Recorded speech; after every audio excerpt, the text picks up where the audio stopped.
लोंबलेल्या विद्युत तारेचा स्पर्श होऊन शेतात काम करणाऱ्या एका 35 वर्षीय शेतमजूर महिलेचा मृत्यू झाल्याची दुर्दैवी घटना मंगळवार रोजी घडली।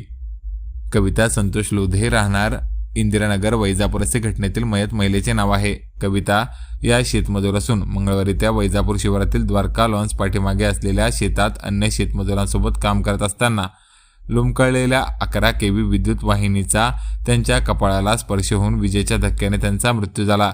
दरम्यान या घटनेनंतर संतप्त नातेवाईकांनी महावितरण कार्यालयात ठिय्या देत दोषींवर कारवाई करा, अन्यथा येथून हलणार नाही, मृतदेह ताब्यात घेणार नाही अशी आक्रमक भूमिका घेतली।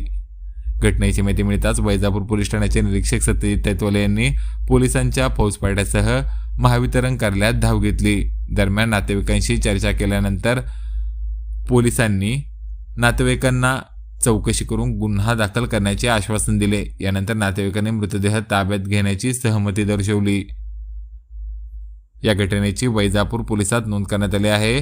अधिक तपास वैजापूर पोलीस करत आहेत। दरम्यान या प्रकरणात महावितरणच्या अधिकाऱ्यांशी संपर्क साधला असता त्यांनी घटनास्थळी पाहणी केल्यावर प्रथमदर्शनीय त्या विद्युत पोलच्या बाजूला एक नाली खोदली गेली असल्याचे दिसून आले असून ती नाली खोदल्या गेलेल्या यंत्रामुळे हा पोल झुकल्याने तारेखाली लोंबकळल्या असे स्पष्टीकरण दिले।